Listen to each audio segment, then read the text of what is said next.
ចាជម្រាបសួរពុកម៉ែបងប្អូនចាសួស្តីចានៅខាងក្រោយផ្ទះនាងខ្ញុំនឹងខ្ញុំដើរមកចាខ្ញុំអត់ដឹងថាខាងក្រោយផ្ទះនាងខ្ញុំនឹងមានផ្កាអង្គារបោសយ៉ាងស្រស់ស្អាតអញ្ចឹងណាផ្កាអង្គារបោសនឹងជាធម្មតាគេយកទៅសែនហុងស៊ុយចិនចាឲ្យរស់ស៊ីមានបានហេង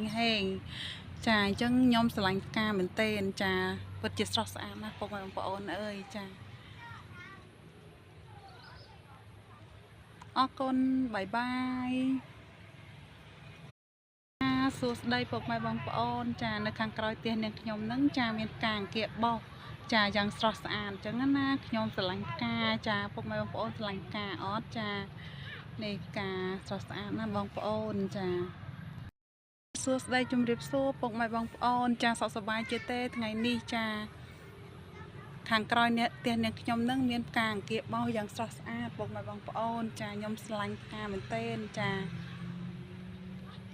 ស្រស់ស្អាតចាលឿងហុងស៊ុយហេងចា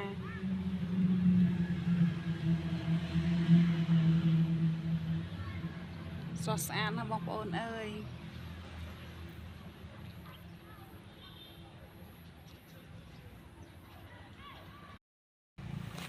ចាសួស្តីពុកម៉ែបងប្អូនចាផ្កាអង្គារបោសនៅខាងក្រោយផ្ទះខ្ញុំពិតជាស្រស់ស្អាតមែនទែនចា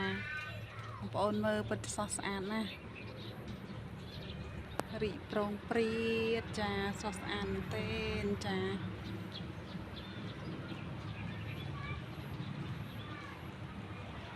ស្រស់ស្អាតណាស់បងប្អូនចា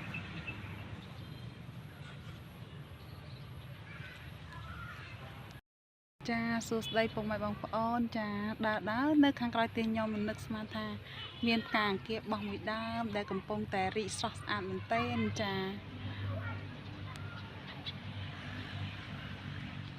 ការនឹមហេងនឹមសំណាងហុងស៊ុយចា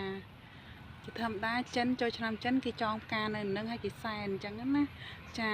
ហេងរស់ស៊ីមានបានចាអញ្ចឹងបងប្អូនដែលឃើញផ្កាអង្គារបោះនឹងឲ្យសូមឲ្យសម្រេចដោយបំណងប៉ងប្រាថ្នាចង់បានអីបាននឹងអញ្ចឹងណា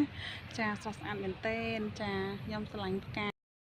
ចាពុកម៉ែបងប្អូនទាំងអស់គ្នាចារីករាយជាមួយនឹងផ្កាស្រស់ចាផ្កាអង្គារបោសយ៉ាងស្រស់ស្អាតចាដើរមកក៏ចាឃើញផ្កាមួយដើមនេះពិតជាស្រស់ស្អាតមែនទែនចាខ្ញុំស្រឡាញ់ផ្កាអង្គារបោសបងប្អូនស្រឡាញ់ផ្កាអង្គារបោសដូចខ្ញុំអត់ចា